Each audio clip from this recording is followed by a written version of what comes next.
Bom dia, meus amigos. Vocês estão felizes? Amém. Estou com a missão hoje de trazer a palavra. Confesso que o coração fica a mil e é porque a gente entende a responsabilidade, né? De estar aqui, de estar semeando a palavra. Mas ao mesmo tempo é um privilégio tão grande. Durante esses dias, na verdade, quando o Manu me falou, era no começo do mês. E aí eu comecei a orar, buscar de Deus, Senhor, o que o Senhor deseja que eu compartilhe com a nossa família. E o Senhor foi compartilhando durante esses dias.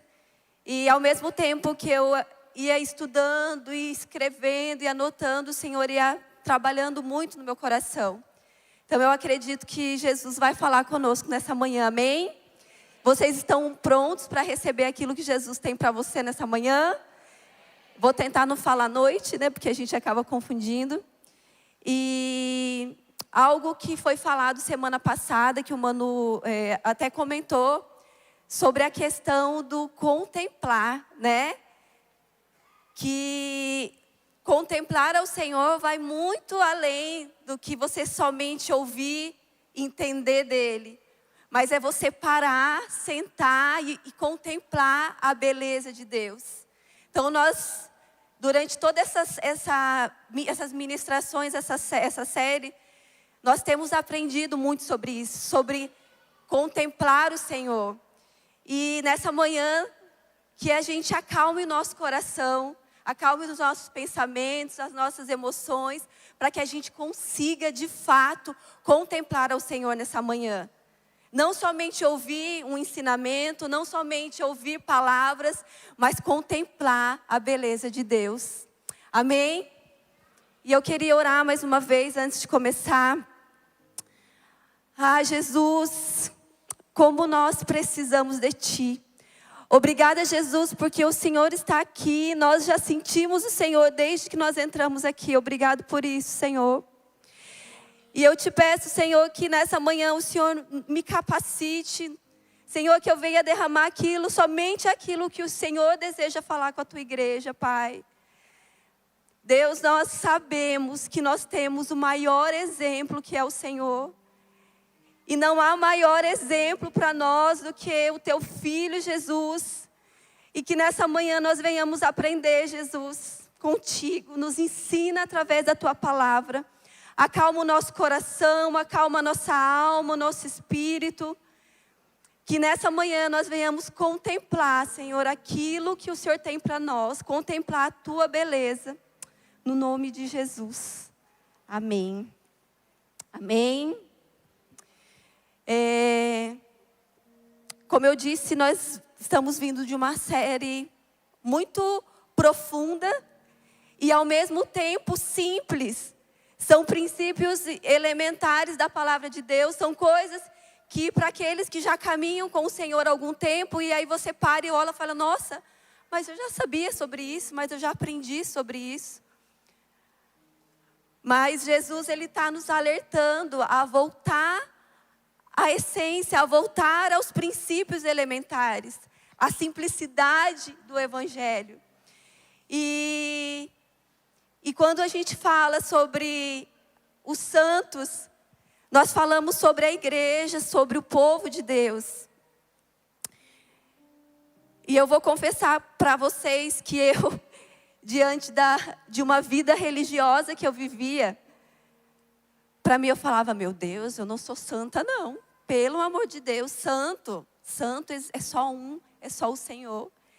E durante todos esses anos, o Senhor, Ele tem me curado e me transformado na minha religiosidade. E eu falava, Senhor, mas como assim santo, Senhor? Como assim santo, Senhor?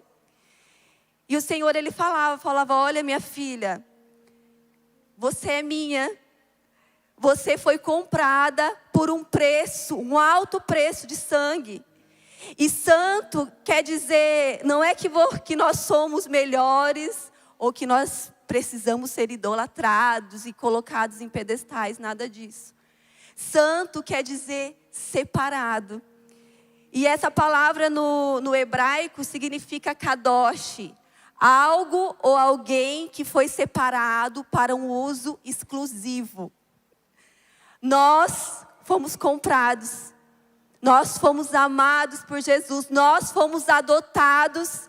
Somos herdeiros, co-herdeiros, filhos e santos. Porque nós somos separados para Ele. Então essa mensagem de hoje é para nós, os filhos separados para Deus. Não porque nós somos bons, não porque nós somos perfeitos. Porque perfeito só existe um e nós estamos muito longe dessa perfeição, muito longe. Mas nós somos santos porque nós somos separados para Ele, amém? Você é santo? Você é separado? E a partir desse entendimento, nós vamos falar um pouquinho sobre a unidade, a união, a comunhão, a igreja. E às vezes você pode pensar, como até muitas vezes a gente conversa, né? Nossa, mas a gente já ouve tanto sobre isso, é uma palavra já tão maçante. Mas se Jesus está nos alertando, é porque ainda falta algo para a gente aprender. Porque a palavra do Senhor, ela se renova a cada manhã. Se Deus nos direcionou a falar sobre isso, é porque nós temos coisas a aprender. E nós vamos ler um pouquinho do Evangelho de João. Vamos decorrer em alguns capítulos. E quando Jesus, ele inicia o seu ministério aqui nessa terra, ele chama 12 homens, 12 amigos, 12 discípulos para caminhar com ele durante esses 3 anos e pouco. E, gente, que privilégio esses homens tiveram de andar ao lado de Jesus durante todo esse tempo. Imagina eles participando dos primeiros milagres de Jesus, da água se transformando em vinho, daquele cego de nascença sendo curado ali na frente deles. Imagina eles ajudando, eu fico pensando a cena na multiplicação de pães, quando Jesus dá o cesto para eles distribuir os pães. Gente, eles participaram daquele milagre da multiplicação de pães e peixes. Então eles viveram lado a lado, aprendendo com Jesus e presenciando do poder que há em Jesus. E durante esses 3 anos, eles viviam juntos, comiam juntos, andavam quilômetros e mais quilômetros juntos, estavam juntos o tempo todo. E o Evangelho de João, ele fala um pouco sobre isso, né? Sobre a vida de Jesus, sobre as curas, os milagres, sobre esse tempo que eles viveram junto. E depois desses 3 anos, a promessa ela vai se cumprir e é hora de Jesus ir para o Pai. E um pouco antes de Jesus ser preso, ele faz uma mesa, monta uma refeição e chama os seus 12 amigos para essa refeição.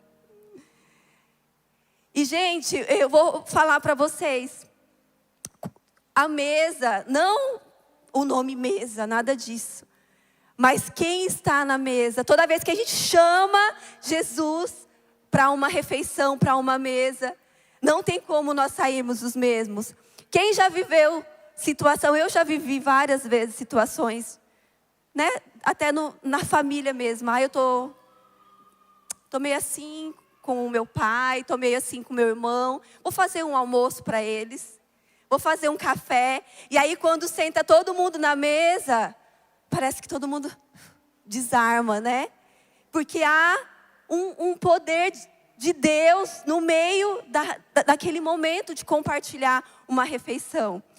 E Jesus, ele chama os seus amigos para aquela última ceia. E um pouquinho mais à frente, ali em João 17, nós vamos... Me ajuda, Rússia, por favor? Nós vamos ler alguns versículos, depois a gente volta de novo. Nós vamos ler o João 17, do 20 ao 21, por enquanto. E aí Jesus prepara aquele momento, e um pouco mais para frente, depois desse momento, Jesus ele ora. Ele sai dessa mesa e ele vai orar, porque ele sabe o que está para acontecer. E aí ele ora por ele, ora pelos discípulos. E lá em João 17, a partir do versículo 20, Jesus ele ora por nós. Jesus ele ora por nós. E em João 17, 20 e 21, diz assim: para que todos sejam um, Pai, como tu estás em mim e eu em ti, que eles também estejam em nós, para que o mundo creia que tu me enviastes. Gente, olha o que estava para acontecer. Jesus estava para ser preso, morto, crucificado. A gente sabe que a morte não venceu, mas olha tudo que iria acontecer. E Jesus ele fala para que eles sejam um, para que o mundo creia que tu me enviastes. Vocês podem repetir isso comigo? Para que o mundo creia que tu me enviastes. Quando Jesus ele ora por nós, para que nós sejamos um, ele fala do propósito de sermos um. E o propósito de sermos um vai muito além das nossas diferenças, vai muito além da nossa cultura, da nossa maneira de pensar, das personalidades, vai muito além. O propósito de sermos um é maior, bem maior. E a gente não consegue nem colocar na balança. Olha o propósito, é para que o mundo creia que tu me enviastes.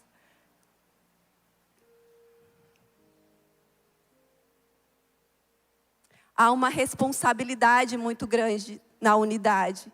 E o que nós temos visto? Muitas vezes isso escorrendo da nossa mão. Se nós formos parar para pensar quantos evangélicos existem no Brasil ou no Acre, né? Quantas denominações com metodologias, sistemas, né, diferentes. Nós somos a religião que mais existem denominações. Mas falando de nós, e eu creio muito que Deus tem uma palavra para nós, para Poema Acre. Nós temos feito a nossa parte para que Jesus seja visto. Nós temos feito a nossa parte para que Jesus seja visto. Temos sido um, ou cada um se vira como quer. E eu me alegro demais pelo que Jesus tem feito aqui na Poema. E como a Thay falou, nós já vivemos muitos milagres, nós já vivemos muitos testemunhos de um povo que é unido, mas precisamos caminhar um pouco mais. Precisamos que essa revelação e essa palavra caia verdadeiramente no nosso coração. O objetivo maior e o propósito maior não é o meu nome ser visto, não é o meu 2 ou mais ser o mais lotado, não é a Poema Acre entupida de gente, não. É para que o mundo creia que tu me enviastes. Para que o mundo creia em Jesus. A divisão, a discórdia, a falta de perdão envergonha o nome de Deus. É algo simples que a gente já sabe, mas por que nós não temos praticado?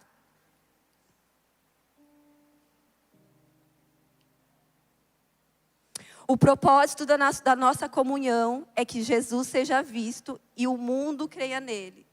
É sobre ele e não é sobre nós. E voltando um pouquinho ali na última ceia, eu queria ler com vocês o capítulo 13.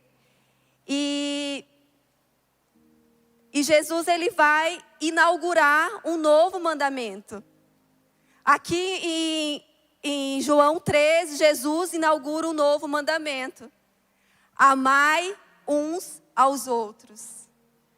E gente, não é um amor dorameiro, não é aquele amor de emoji, de Instagram e de WhatsApp.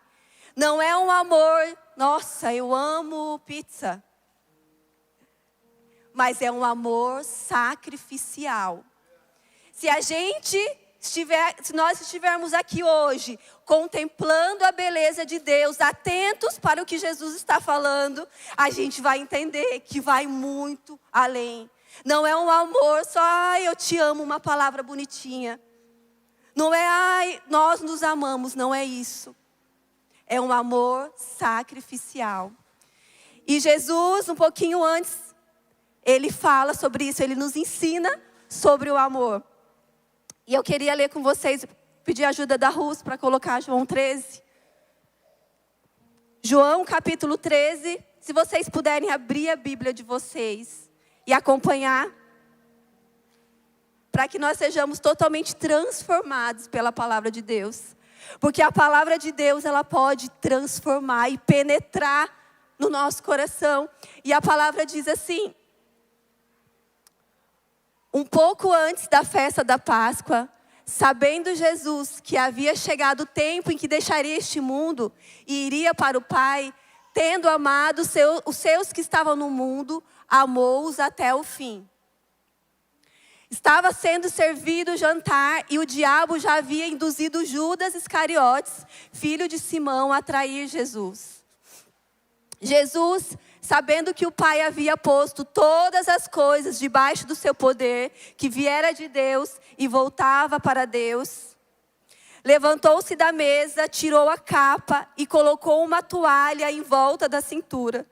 Depois disso, derramou água em uma bacia e começou a lavar os pés dos seus discípulos, enxugando-os com a toalha que estava na cintura. Então chegou até Simão Pedro, que lhe disse: Senhor, vai lavar os meus pés? Jesus respondeu: você não compreende agora o que eu estou fazendo, mais tarde, porém, entenderá. Pedro disse: nunca lavará os meus pés. Jesus respondeu: se eu não lavar, você não terá parte comigo. Simão Pedro respondeu: então, Senhor, não apenas os meus pés, mas também as mãos e a cabeça. Jesus respondeu: quem já se banhou precisa apenas lavar os pés. Todo o corpo está limpo. Vocês estão limpos, mas nem todos.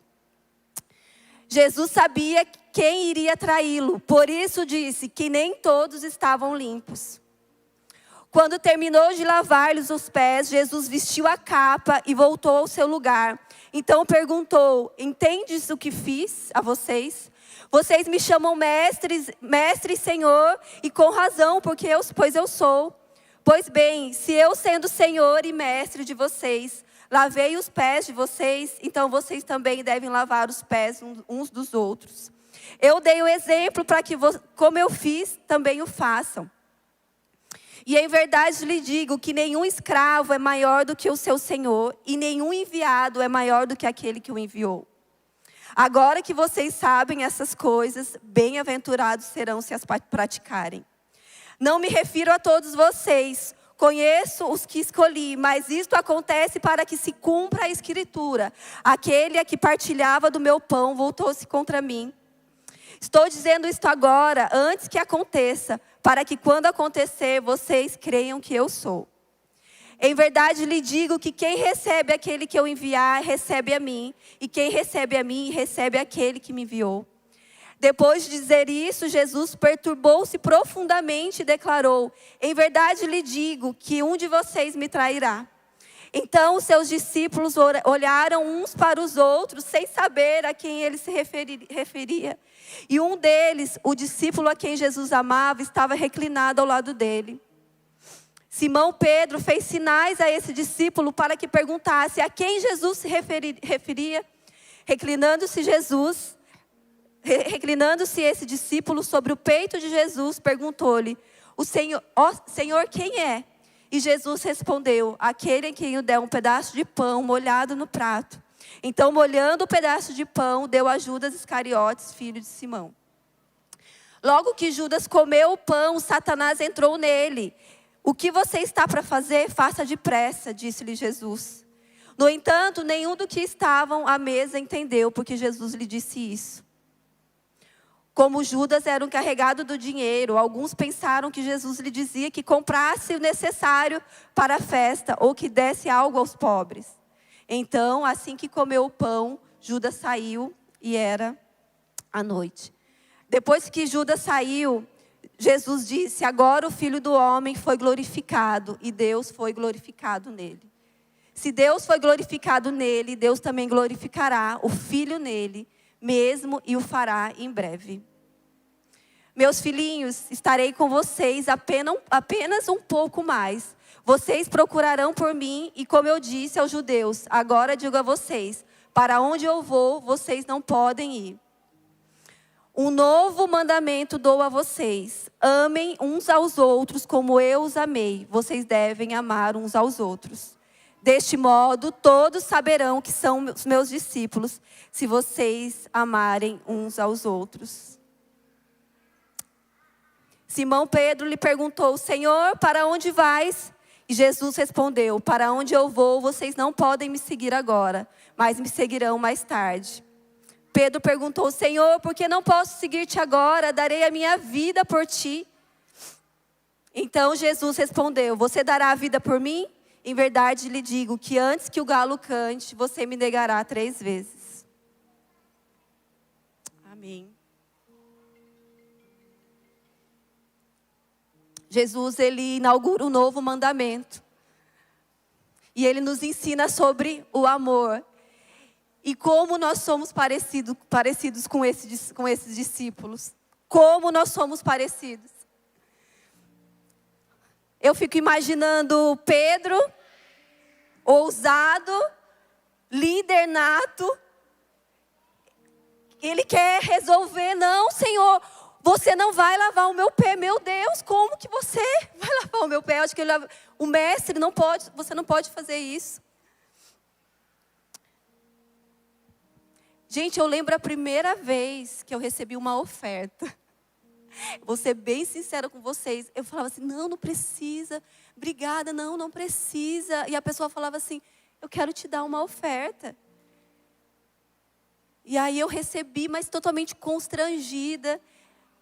E depois o Espírito Santo me constrangeu falando: por que você está sendo tão orgulhosa? Por que você acha que você não pode receber uma oferta? Nós somos orgulhosos. Nós somos orgulhosos e muitas vezes nós queremos ser aqueles que entregam, que servem. Quando chega a nossa vez de receber algo, o nosso orgulho não deixa. Sabe por quê? Porque a gente acha que a gente é melhor. Ou a gente acha que nós não somos dignos. E o Senhor, Ele fala: Pedro, eu vou lavar o seu pé. Eu vou lavar o seu pé.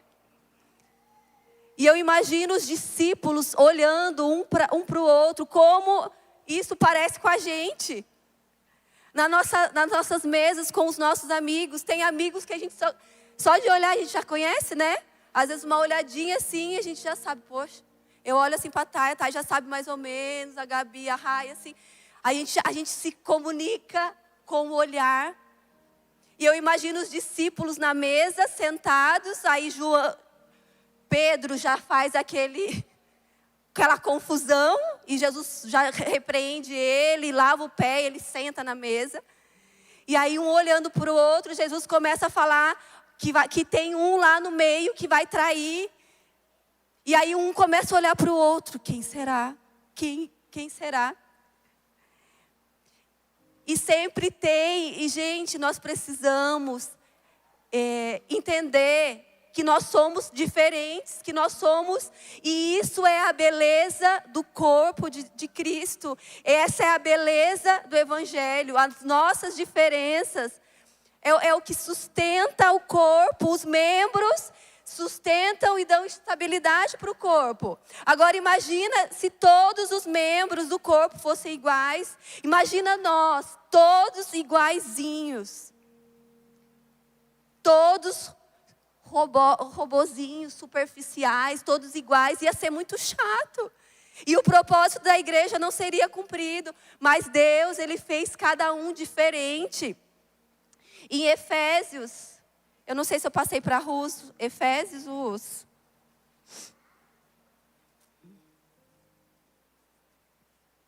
Passei? Não? Deixa eu achar aqui. Efésios 4,16 diz assim: Ele faz com que todo o corpo se encaixe perfeitamente. E cada parte, ao cumprir sua função específica, ajuda os demais a crescer. Para que todo o corpo se desenvolva e seja saudável em amor. A sua diferença, o meu jeito, o seu jeito, a nossa forma de ser, ajuda no crescimento. E às vezes a gente fala, só que aí nós precisamos entender que não é o nosso jeito. Eu nasci assim e eu vou morrer assim, essa é a minha personalidade, ponto. Porque nós temos Jesus, o maior exemplo, e nós precisamos aprender, e cada dia nós somos transformados por Jesus, a imagem de Jesus. Só que nós somos da forma com que Deus nos criou. E a beleza do corpo de Cristo é esse crescimento, onde um ajusta na vida do outro, onde um afia o outro, onde um discipula o outro. Gente, como eu cresci aqui no Acre, como eu cresci com vocês, como eu fui afiada, como eu fui moldada, como eu estou sendo moldada por cada um de vocês, porque é isso que Jesus faz, Ele nos transforma, e Ele nos transforma através do outro. Quando a gente olha para o outro, que é a imagem e semelhança de Deus, nós vamos sendo transformados. Gente, em nome de Jesus, todo complexo de inferioridade caia por terra. E eu falo isso porque eu já estive nesse lugar de olhar e falar, o que eu tenho para acrescentar? Eu vou ficar bem quietinha. E às vezes o Senhor, Ele fala, você precisa falar, você precisa compartilhar. Porque a sua porção é aquilo que eu derramei sobre a sua vida para a edificação, para o equilíbrio e sustentação do corpo. Você precisa falar e você precisa fazer a sua parte. Não podemos ser iguais, mas também não podemos achar que não estamos fora. O membro fora do corpo, ele morre. Imagina o braço solto ali, acabou. A perna solta ali, acabou. A partir do momento que nós decidimos, fomos adotados, somos filhos amados, santos, nós fazemos parte da família de Deus. E essa família tem um cabeça que é Cristo.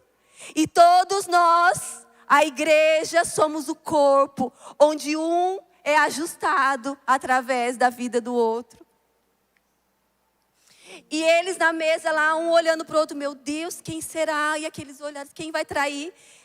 E gente, sempre tem. E João era o que estava do ladinho de Jesus. João era o discípulo amado de Jesus. E aí um olha para o outro e Pedro fala assim, João, pergunta para ele quem que é. Nós não podemos descartar ninguém. Nós não podemos deixar ninguém de fora. Para que o mundo creia que tu me enviastes. Às vezes você olha e fala assim, mas aquela menina é muito chata, ou é muito chorona, é muito emotiva, ou é muito ríspido, muito agressivo. Seja Jesus na vida dele. A porção que ela carrega é necessária para o crescimento do corpo de Deus. A parte que cada um carrega é necessário para que o mundo creia que Cristo foi enviado, que Jesus foi enviado. E João, eu fico imaginando João, a cabeça de João, como que pode? Nós passamos 3 anos juntos. E alguém aqui vai trair Jesus, isso não pode acontecer. As emoções de João já estavam ali afloradas no coração dele. E aí ele pergunta, mestre, mas Quem vai trair? E Jesus, ele fala baixinho para João, porque ele tinha intimidade com João. João estava perto. Olha, quem eu der um pedaço de pão molhado, é aquele que vai me trair.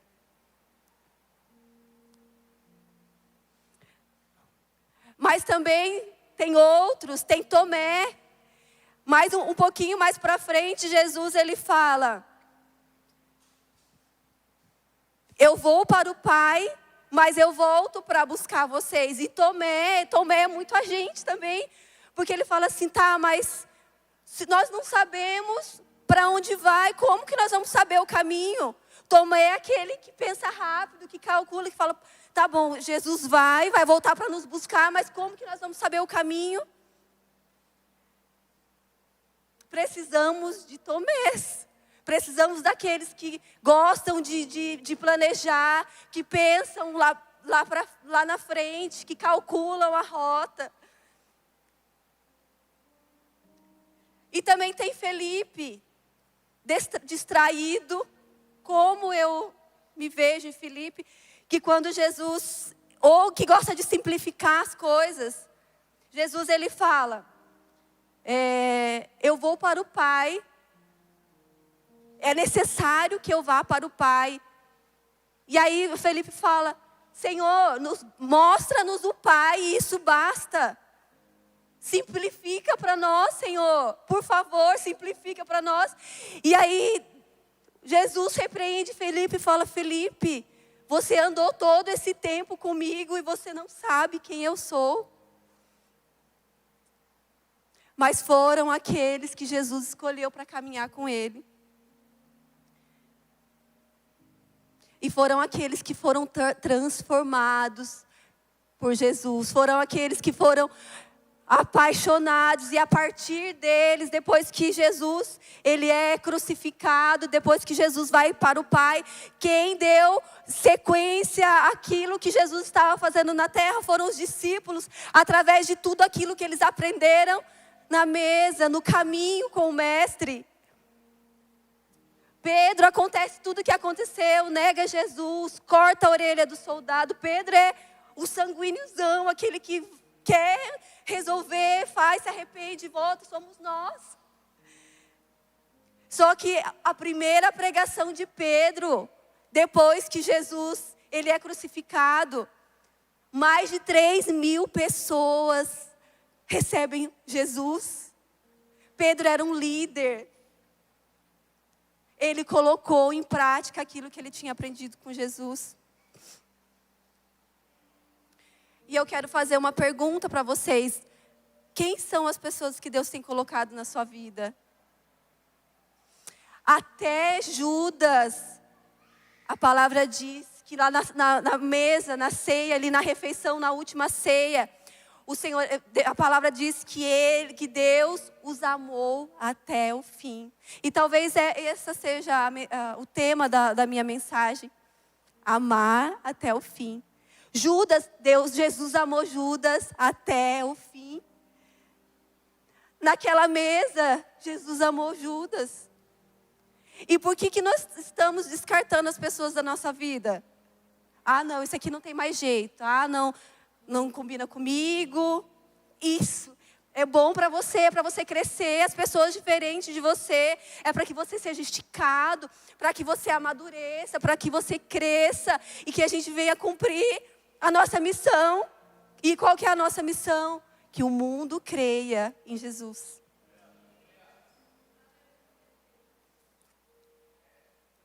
Quem tem caminhado com você? Você tem amado realmente as pessoas que Deus colocou na sua vida? Nós temos nos amado. E a palavra amor ficou tão... A gente diz que ama da mesma forma com que a gente ama uma comida. Mas o amor que Jesus inaugura, o mandamento que Jesus inaugura em João 13... depois que ele ensina os discípulos fazendo, é um amor sacrificial. É um amor que prefere dar honra para o outro e não a ele mesmo. É um amor que anda mais uma milha, é um amor que perdoa. É um amor que lava os pés, mas é um amor também que deixa, não só lava os pés, mas que senta para alguém lavar o seu pé também. É um amor humilde. Não uma humildade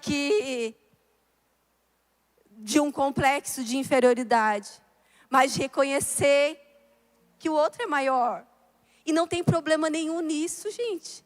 Jesus, sendo Jesus, o mestre, eu acredito que Jesus naquele momento, quando ele pensava, meu Deus, Jesus pensando, meu Deus. Mas ele pensava, esses 12 machos vão ficar aqui.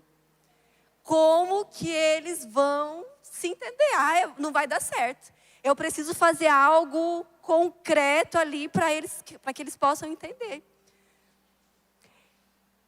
E o amor, ele é um mandamento.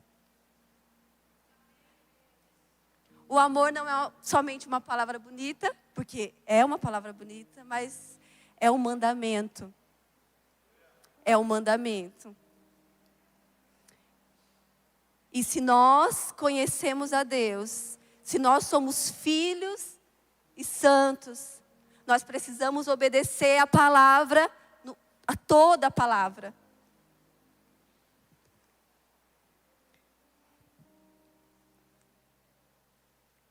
O amor, ele não é um sentimento, como eu disse, mas é uma decisão, uma escolha. Eu decido amar até o fim. É igual casamento. É igual casamento.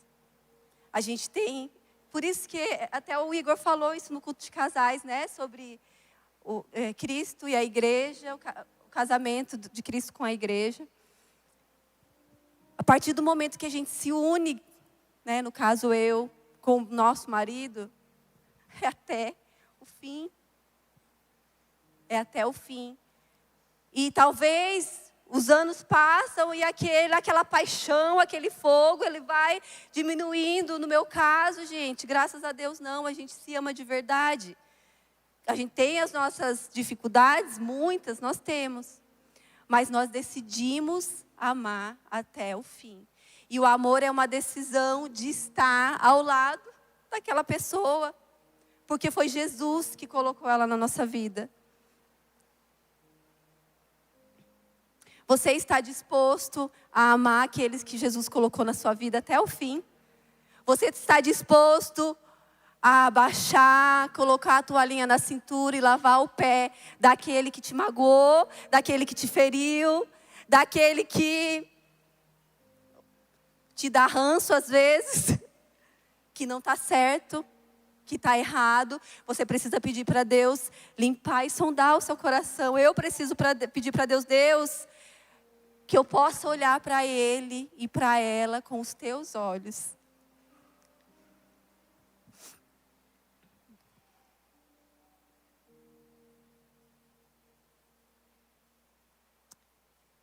Gente, eu sou aquela que anota tudo no papel ainda. Mas eu vou melhorar.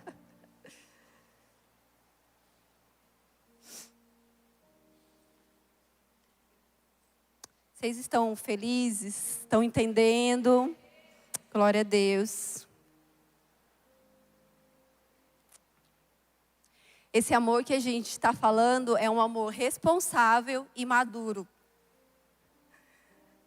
É um amor que não olha somente para nós, mas que olha para o outro. E eu queria compartilhar com vocês Provérbios 6, do 16 ao 19. Rus, consegue colocar para mim, por favor? Provérbios, tá? Provérbios, capítulo 6, versículo 16 até o 19. Diz assim: há 6 coisas que o Senhor odeia e 7 que Ele detesta: olhos altivos, língua mentirosa, mãos que derramam sangue inocente, coração que trama planos perversos, pés que se apressam para o mal, testemunha falsa que profere mentira, e aquele que provoca discórdia entre os irmãos. Vamos ficar só nessa sétima hoje? O Senhor odeia divisão. O Senhor odeia discórdia. Sabe isso que a gente tem visto? De fofoca, de falar da vida do outro, O Senhor odeia. E você acha que se a nossa atitude for essa, as pessoas vão amar Jesus? Ou as pessoas vão falar que esse povo, eu não quero fazer parte deles, não.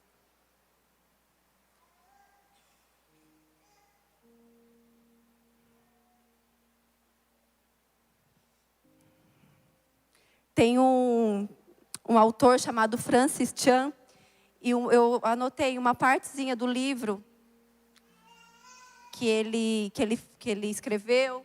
E o livro é um livro antigo, Até que Sejamos Um.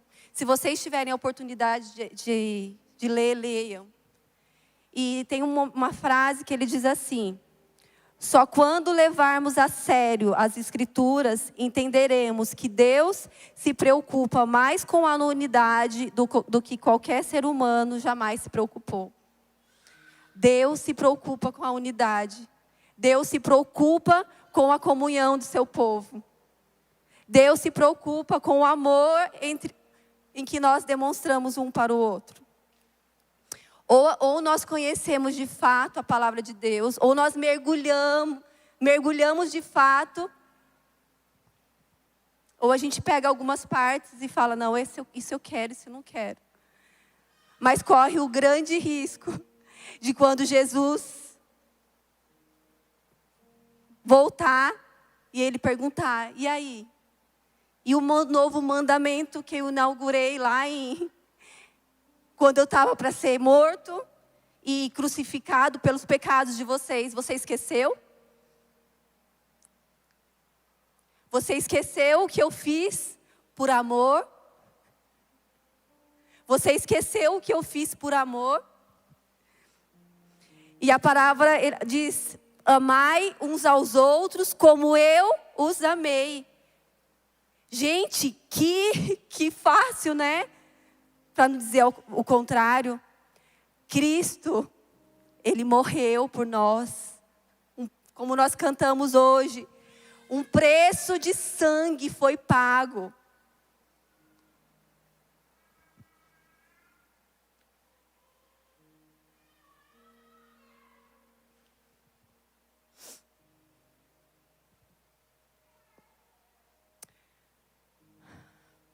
Eu gostaria que você pensasse um pouquinho as pessoas que Deus tem colocado na sua vida.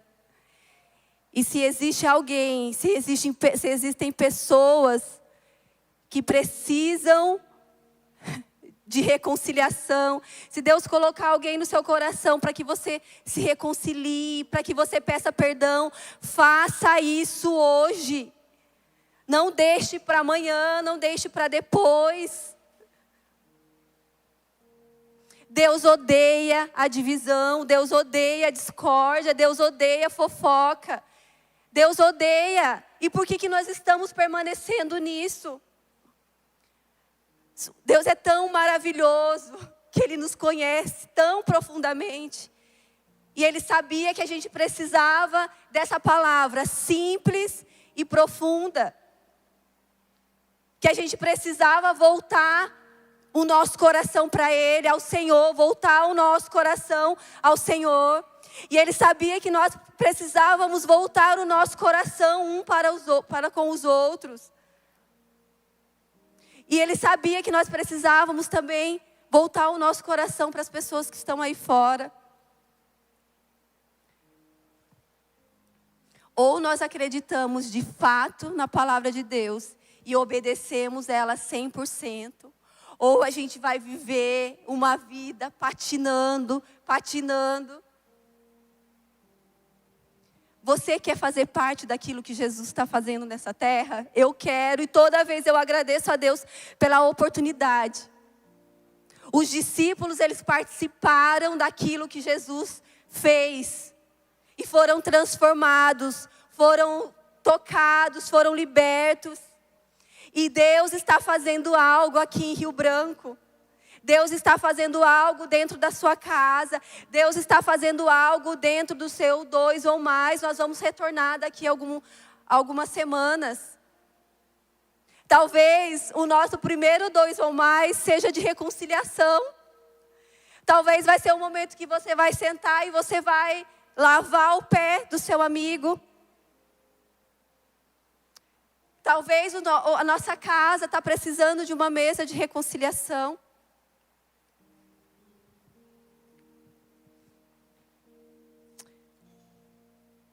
Eu gostaria que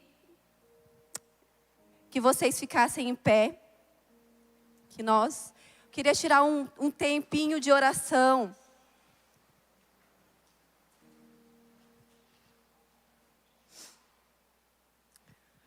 E logo depois que Jesus ele ora,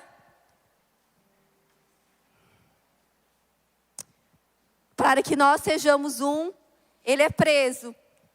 E a partir daquele momento se inicia a crucificação, né, de Jesus, os sofrimentos de Jesus, até que a promessa fosse cumprida. Que as nossas diferenças sejam pequenas, que as nossas diferenças, na verdade, não venham se comparar ao amor de Deus, ao que o Senhor fez por cada um de nós. Gente, nós somos uma família. Se vocês creem nisso, amém? Nós somos a família de Deus. E eu gostaria que você pensasse nesse momento se existe alguém aqui dentro que você precisa pedir perdão, que precisa de reconciliação. Eu gostaria que você fizesse isso hoje.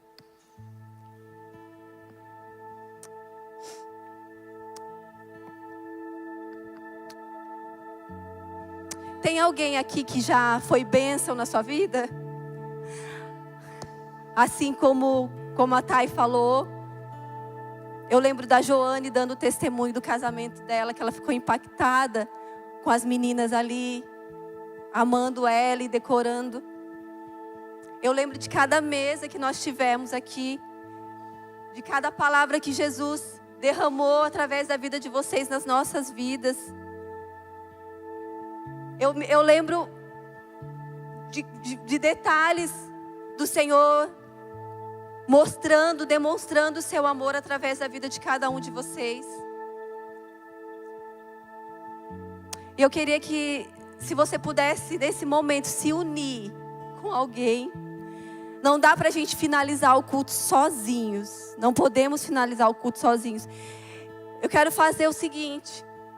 Se você pudesse juntar com os seus amigos.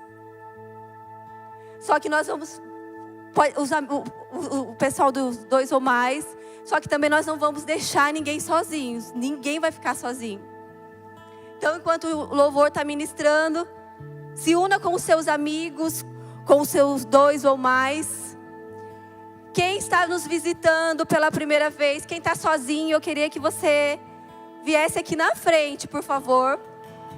Nós não vamos deixar ninguém sozinho. Ninguém. Ninguém vai ficar sozinho. Se una com os seus amigos.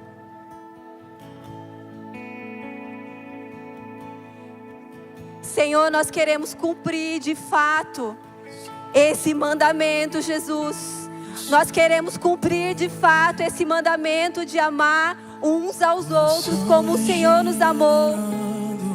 Senhor, perdoa, Senhor, a nossa falta de amor. Perdoa a nossa falta, Senhor, de compromisso um com o outro, Deus. Gera, Senhor, em nós um amor verdadeiro, não um amor superficial, Jesus, mas um amor verdadeiro de fato, para que nós consigamos cumprir a nossa missão, para que o mundo creia que o Senhor foi enviado, para que o mundo creia em Jesus, que nós possamos ser exemplos, Jesus, dentro da nossa igreja, dentro da nossa casa. Eu declaro em nome de Jesus reconciliação. Eu declaro em nome de Jesus alianças sendo fortalecidas novamente. No nome de Jesus.